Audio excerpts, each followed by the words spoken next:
नमस्कार दोस्तों, PN sir की पाठशाला में आपका स्वागत है। चलिए नेक्स्ट 31 क्वेश्चन। लाल रंग के प्रकाश में कौन से रंग की वस्तुएं काली प्रतीत होती हैं? फिर से पढ़ते क्वेश्चन। कौन सा? लाल रंग के प्रकाश में कौन से रंग की वस्तुएं काली प्रतीत होती हैं? तो इसका आंसर है ऑप्शन नंबर ए। इसमें ए सही होगा। हरे रंग की जो वस्तु होती है वह लाल रंग के प्रकाश में काला प्रतीत होती है। अगला क्वेश्चन है, किस छापाकार का 27 मार्च 2021 को निधन हो गया? किस छापाकार का 27 मार्च 2021 में निधन हो गया? तो वह है जया झरोटिया। कौन है? जया झरोटिया। अगला क्वेश्चन है,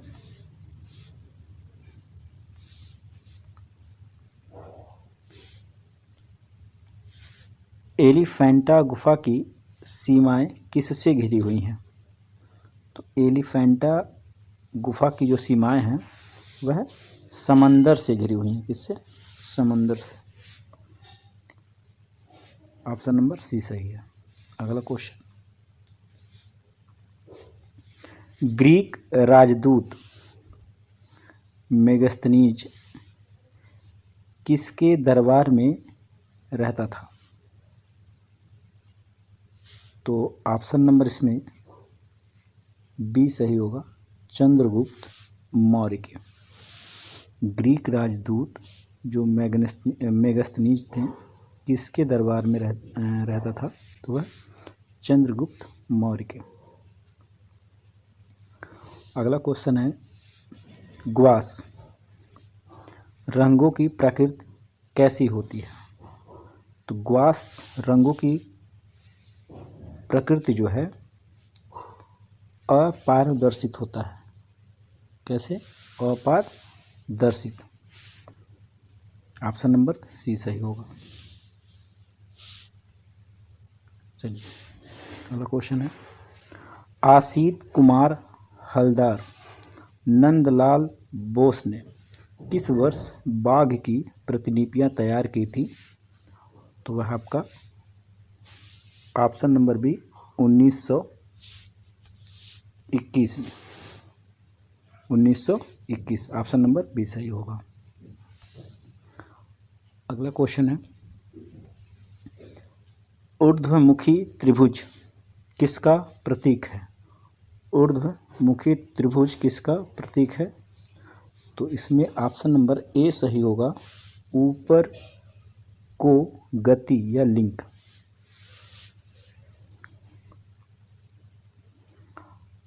नेक्स्ट क्वेश्चन,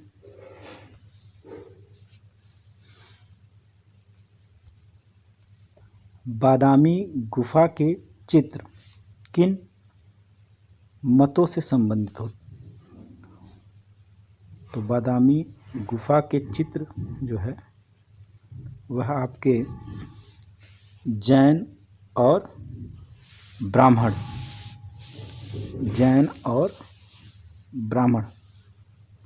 मतों से संबंधित है। यानी जो बादामी गुफा है वो जैन और ब्राह्मण से संबंधित है। अगला क्वेश्चन है,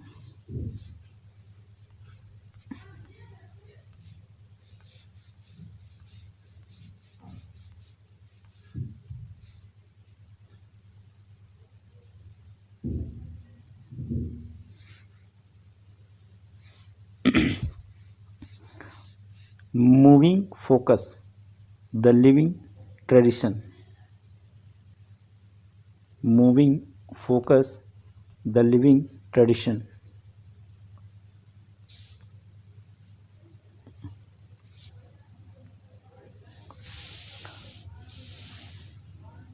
perspective on modern India art जैसी पुस्तकों के लेखक कौन है? यानी इसमें दो पुस्तक है, मूविंग फोकस और the living tradition.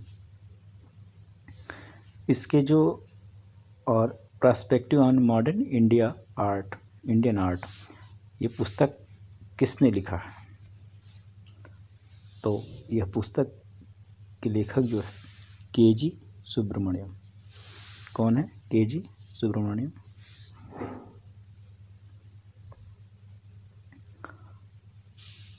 Question number 40 देखिए।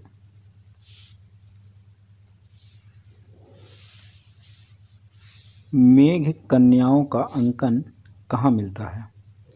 तो मेघ कन्याओं का अंकन सिगिरिया गुफा में मिलता है, जो श्रीलंका में स्थित है। वहाँ मेघ कन्याओं का अंकन मिलता है। अगला क्वेश्चन है, पेंटिंग एट बादामी पुस्तक के लेखक कौन है? पेंटिंग एट बादामी के लेखक जो है, या पुस्तक के लेखक जो है, वह कौन है? तो ऑप्शन नंबर यहाँ आपका सी सही है, स्टेला क्रैमरिस, पेंटिंग एंड बादामी के लेखक। अगला क्वेश्चन है, सिगिरिया की प्रतिलिपियां कहाँ सुरक्षित है? अब जाहिर सी बात है, सिगिरिया श्रीलंका में पड़ता है, तो ऑप्शन नंबर डी सही होगा, कोलंबो संग्रहालय में। सिगिरिया की जो प्रतिलिपियां बनाई गई वो कहाँ सुरक्षित रखी गई हैं? तो कोलंबो संग्रहालय श्रीलंका में।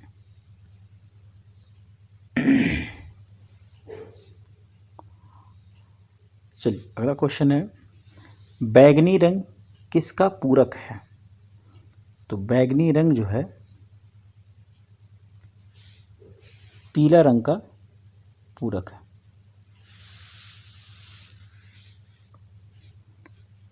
अगला क्वेश्चन है,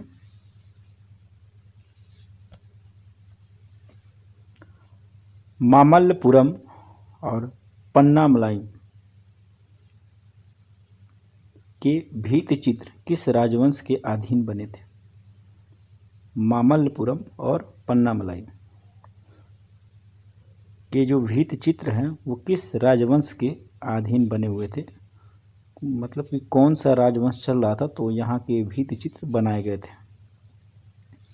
तो ऑप्शन नंबर इसमें आपका डी सही होगा, पल्लव वंश था। पन्नामलाई, पल्लव वंश, इस तरह से आप याद कर लीजिएगा। अगला क्वेश्चन है, बाघ के चित्रों में कौन सा दृश्य बहुत संगीतमय तथा रोचक है? बहुत इंपॉर्टेंट क्वेश्चन है। बाघ के चित्रों में कौन सा दृश्य बहुत संगीतमय तथा रोचक है? तो यह आपका स्त्री गायिकाओं के दल, ऑप्शन नंबर बी सही होगा, स्त्री गायिकाओं के दल सही है। चलिए अगला क्वेश्चन है,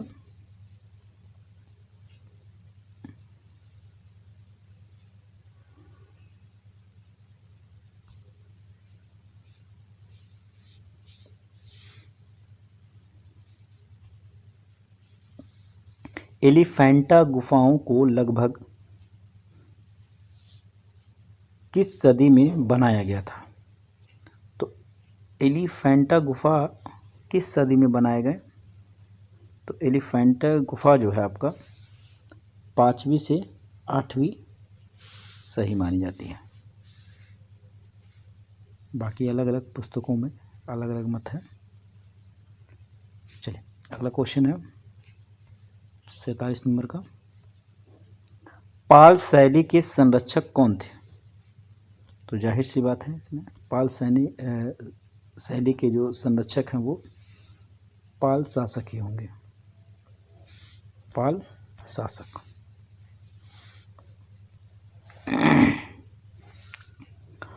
अगला क्वेश्चन है,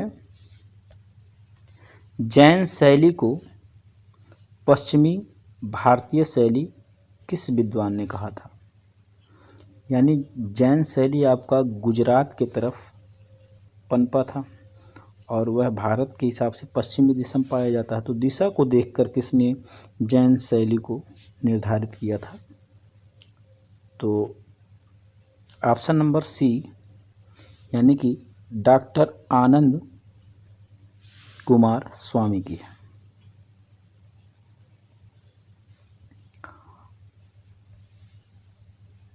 क्वेश्चन नंबर 49 है, डॉक्टर आनंद कुमार स्वामी ने 1924 ईस्वी में कल्पसूत्र की एक प्रति कहाँ से प्राप्त किया था? डॉक्टर आनंद कुमार स्वामी ने 1924 ईस्वी में कल्पसूत्र की जो एक प्रति थी वो कहाँ से प्राप्त हुआ था उन्हें?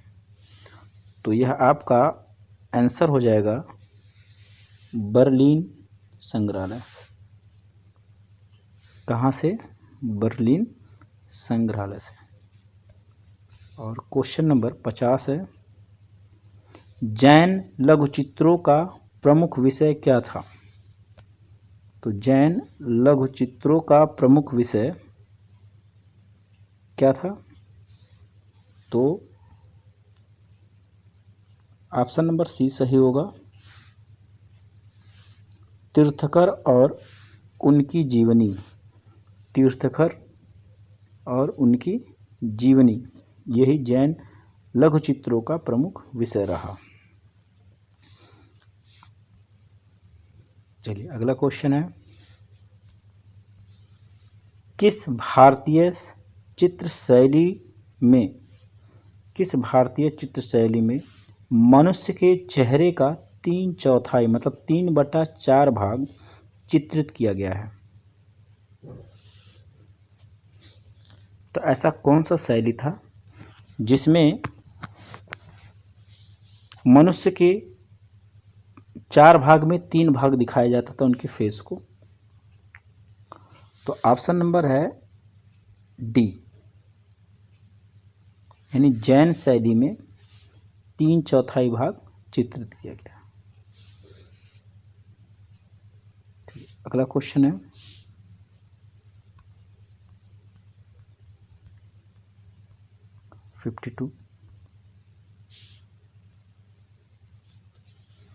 जैन चित्र कागज पर कब बने? जैन चित्र कागज पर कब बनाए गए? तो वह 14वीं शताब्दी जब चल रहा था उस समय जैन चित्र जो है कागज पर बनना प्रारंभ हुआ था।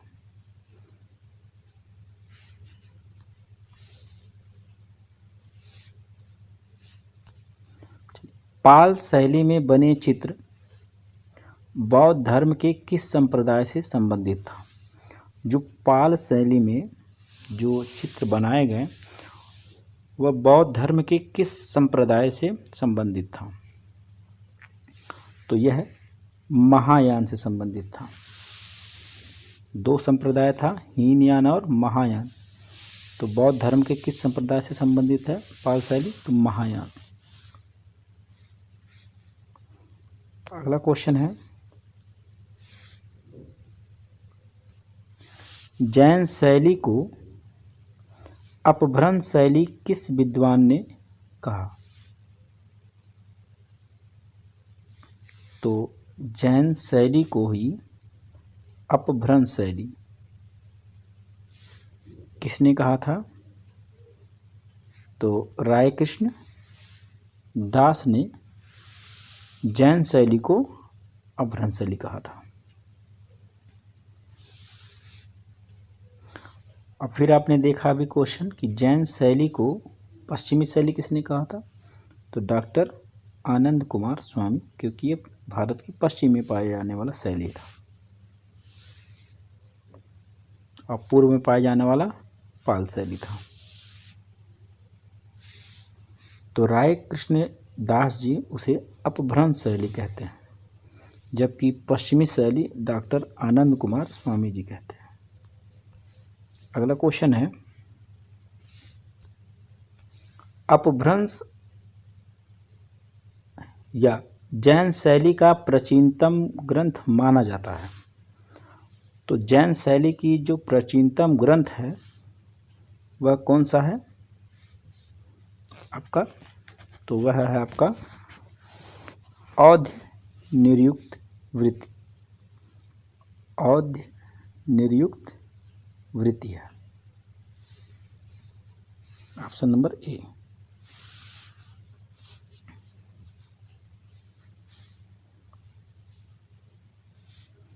अगला क्वेश्चन है, कल्पसूत्र की सबसे उत्तम प्रति कहाँ से प्राप्त हुई थी?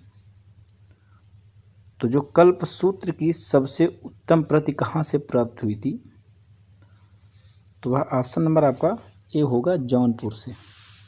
अभी आपने पढ़ा है कल्पसूत्र का एक और प्रति जो है बर्लिन संग्रहालय से मिला था, जबकि कल्पसूत्र की एक सबसे उत्तम सबसे बेहतर जो प्रति थी वो जौनपुर से मिला था।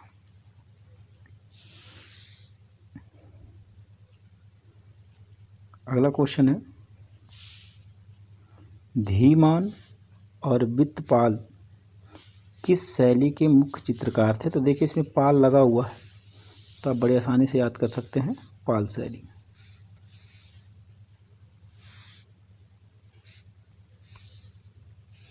58 नंबर क्वेश्चन है, जौनपुर से प्राप्त स्वर्ण अक्षरों वाली 1467 की कल्पसूत्र की सबसे उत्तम वाली जो प्रति थी कहाँ पर सुरक्षित है? तो ऑप्शन देखिए, तो वह आपका बड़ौदा के नरसिंह जी के पोलको ज्ञान मंदिर में। कहाँ पर? बड़ौदा के नरसिंह जी के पोलको ज्ञान मंदिर में। अगला क्वेश्चन है,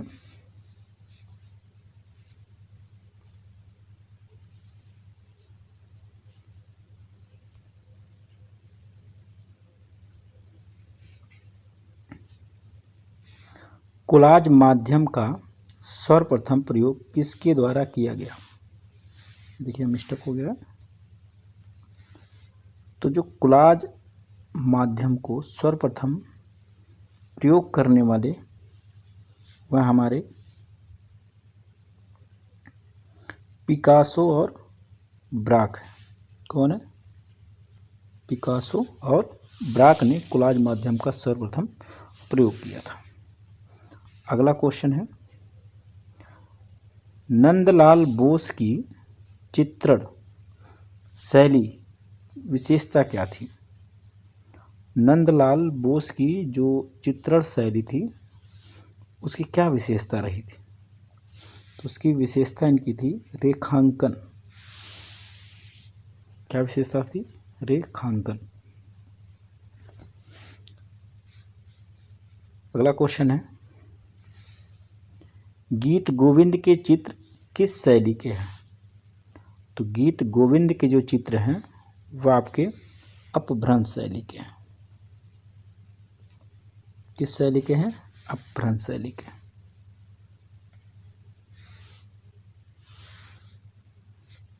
अगला क्वेश्चन है, ढोला मारू विषयक चित्र किससे संबंधित है? तो ढोला मारू जो विषयक है वह आपका मेवाड़ से है। कहाँ से? मेवाड़ से। ढोला मारू मेवाड़ से संबंधित है।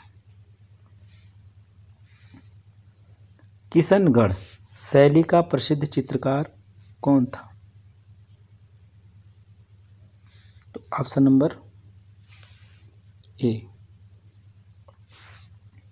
ऑप्शन नंबर ए होगा, निहाल चंद्र। कौन था? निहाल चंद्र।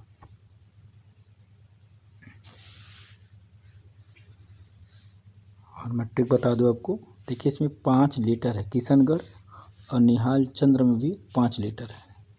उसमें भी एक बिंदी लगा हुआ, इसमें भी एक बिंदी है। तो इस तरह आप याद कर सकते हैं। अगला देखिए, राजस्थानी चित्रकला का आरंभिक स्वरूप किस शैली से प्रभावित था?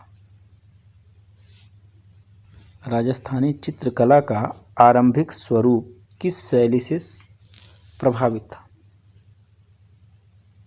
तो ऑप्शन नंबर डी, क्योंकि अपभ्रंश शैली आगे चल के तरह तरह के इसके नाम रखेगा। अगली से राजपूत पेंटिंग नामक पुस्तक के लेखक कौन है? तो राजपूत पेंटिंग नामक पुस्तक के जो लेखक हैं वो आपके ऑप्शन नंबर बी सही है, आनंद कुमार स्वामी। आनंद कुमार स्वामी दिशा को देखकर और वहाँ के जात की राजपूत, क्योंकि वहाँ रहते हैं ज़्यादा, इसलिए उसे राजपूत पेंटिंग वहाँ से नाम दिया। ये सब पेंटिंग गुजरात, राजस्थान जैसे जगहों पे की गई है। अगला क्वेश्चन है,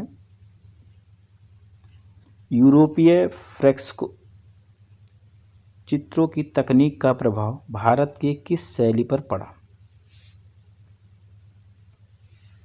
यूरोपीय फ्रेस्को चित्रों की जो तकनीक थी इसका प्रभाव भारत के किस शैली पे पड़ा था? यूरोप के जो फ्रेस्को तकनीक थी वह भारत के किस शैली पर पड़ता है? तो यह आपका जो है ऑप्शन नंबर बी सही होता है, जयपुर फ्रेस्को शैली पर। तो यूरोप के फ्रेस्को चित्रों का जो तकनीक था बंगाली शैली पे नहीं पड़ा, मुगल शैली पे नहीं पड़ा, पाल पे नहीं पड़ा, बल्कि पड़ा तो किस पे? जयपुर फ्रेस्को शैली। देखिए इसमें भी फ्रेस्को शैली लिखा हुआ क्वेश्चन में, फ्रेस्को शैली, तो इसे आप आंसर आसानी से लगा सकते हैं। चलिए 66 अब आगे क्वेश्चन है,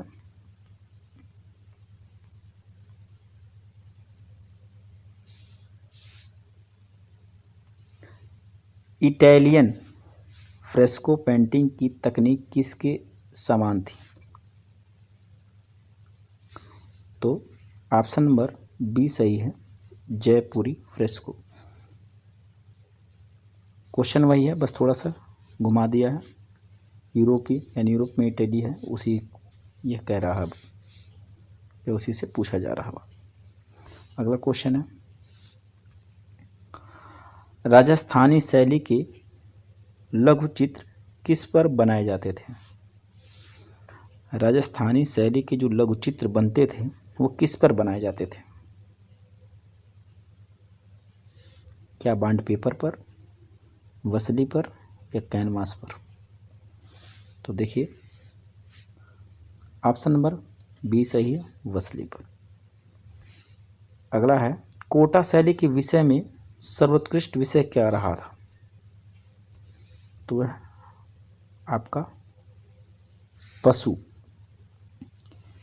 यहाँ शिकार के दृश्य भी मिलते हैं, तो यहाँ पशु सही है। राजस्थानी चित्रों के पसंदीदा विषय थे, तो राजस्थान के जो चित्र बनाए गए उसमें सबसे पसंदीदा विषय जो रहा था वह आपका राधा और कृष्ण थे, राधा और कृष्ण थे। हाथी दांत की पटरियों पर चित्रण किस शैली का है? हाथी के दांत पे जो चित्रकारी की जाती थी वह किस राजस्थान की किस शैली से है? तो वह आपका अलवर शैली से, जो हाथी के दांतों पर चित्रकारी की जाती थी। अगला है, किस शैली में उखल बंधन चित्रित किया गया है? तो उखल बंधन जो है यह बसोहली शैली, किस शैली में? बसोहली। अगला क्वेश्चन है,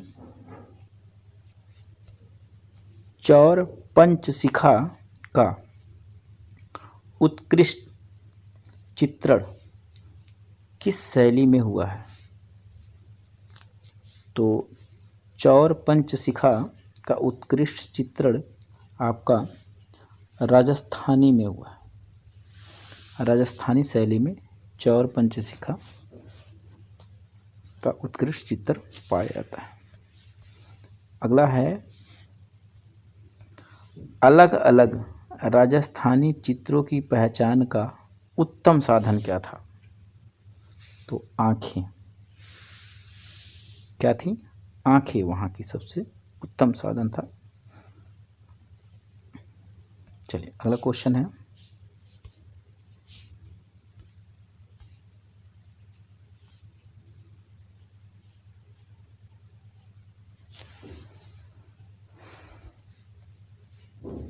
राग रागनियों का अंकन किस शैली में सर्वाधिक हुआ है? तो राग रागनियों का अंकन सर्वाधिक जो है आपका राजस्थानी शैली में हुआ। राग रागनियों का अंकन सर्वाधिक राजस्थानी शैली में हुआ। अगला क्वेश्चन है, संगीत से संबंधित चित्रों को क्या कहते हैं? तो संगीत से संबंधित चित्रों को राग माला। देखिए संगीत में राग बैठाया जाता है इसलिए राग माला, इस तरह आप याद कर सकते हैं। बूंदी शैली का उत्कर्ष किसके समय में हुआ है? जो बूंदी शैली थी उसे कब एकदम चरम उत्कर्ष पे लाया गया? वो उस समय किसका शासक था? कौन शासन कर रहे थे? तो उस समय Rao Umed, option number C सही है, उमेश सिंह, राव उमेश सिंह।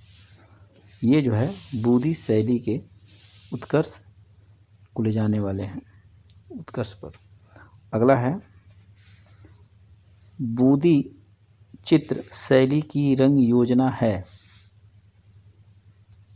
कैसी रंग योजना है? तो चटकोली है, चटक।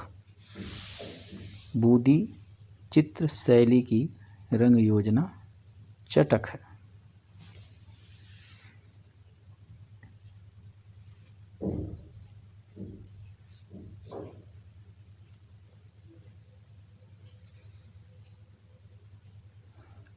सेवेंटी 9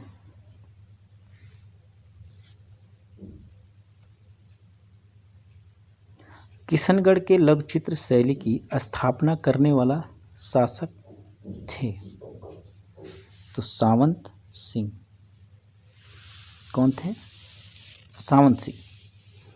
इन्होंने किशनगढ़ के लघु चित्र शैली की स्थापना करने वाले शासक बने। अगला क्वेश्चन है, कोटा बूंदी शैली किस शैली की स्वतंत्र शाखा था? तो आपका हड़ौती। कौन से? हड़ौती। इसका एक ट्रिक बनता है,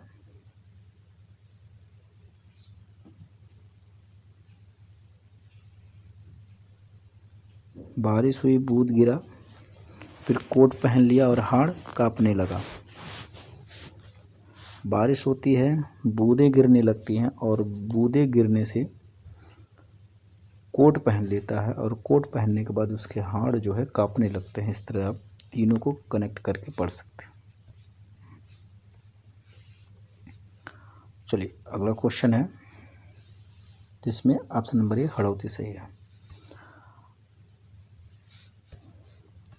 कौन सा शहर ब्लू पॉटरी के लिए प्रसिद्ध है? तो आपको यह पता होगा कौन सा?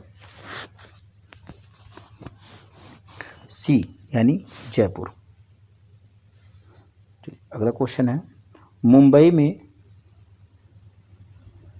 भीमसेन जोशी के गायन पर किसने पेंटिंग की थी? भीमसेन जोशी। तो एम.एफ. हुसैन जी हैं। कौन है? एम.एफ. हुसैन जी। यह जो है भीमसेन जोशी के गायन पर पेंटिंग बनाए थे। चलिए अगला क्वेश्चन है,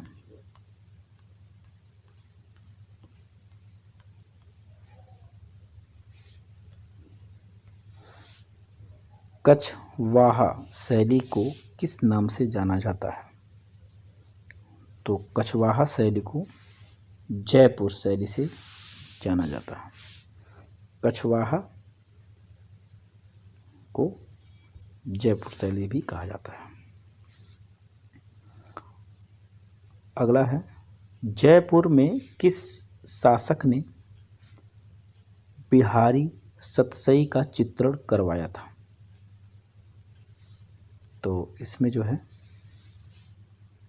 जयपुर को स्थापना करने वाले जय सिंह, तो यहाँ जो है जय सिंह सही होगा। बिहारी सतसई का चित्रण करवाए थे इन्होंने। अगला है, किसके काल में जयपुर शैली पर यूरोपीय छाया प्रकाश का प्रभाव पड़ा?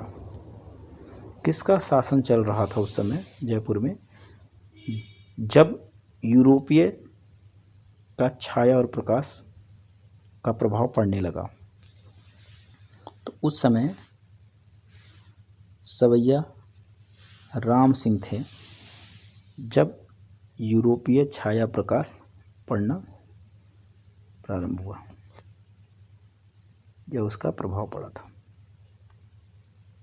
चलिए अगला क्वेश्चन है, निम्न में से किस राजस्थानी स्कूल में विशाल मूर्तियों को चित्रित किया गया? निम्न में से किस राजस्थानी, ऐसा कौन सा राजस्थानी स्कूल था जहाँ पर विशाल जो मूर्तियाँ थीं उन्हें चित्रण किया गया, बनाया गया चित्रित कर कर? तो उस समय जो है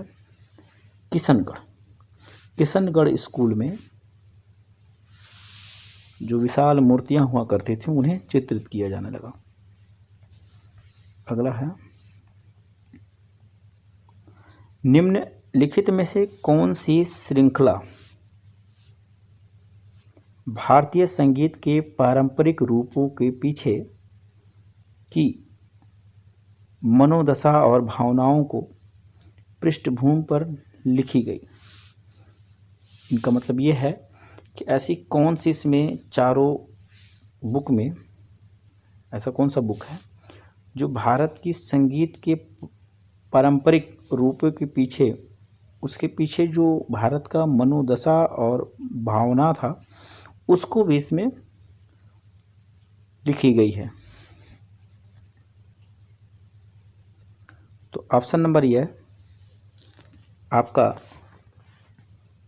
सी सही है, वो है रागमाला। और 88 है क्वेश्चन,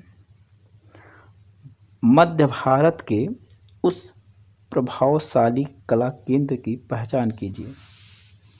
मध्य भारत के उस प्रभावशाली कला केंद्र की पहचान कीजिए जहाँ निमात नामा यानी व्यंजनों की पुस्तक को चित्रित किया गया है।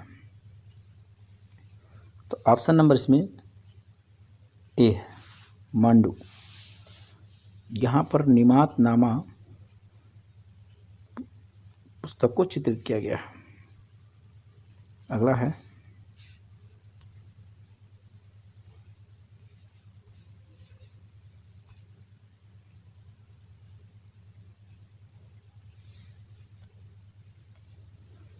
साहिबदीन निम्न में से किस घराने के एक लोकप्रिय कलाकार थे? तो इसमें मेवाड़ सही होगा। मेवाड़ के साहिबदीन साहिब राम और मनोहर थे, तो इसमें मेवाड़ सही होगा। अगला है,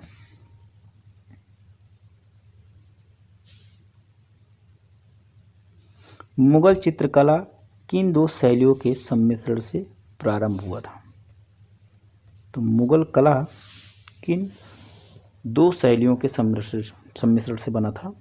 तो वह था हिंदू और ईरानी। इस तरह से आपके 60 क्वेश्चन कंप्लीट होता है। जय हिंद दोस्तों, वीडियो को लाइक और शेयर करें।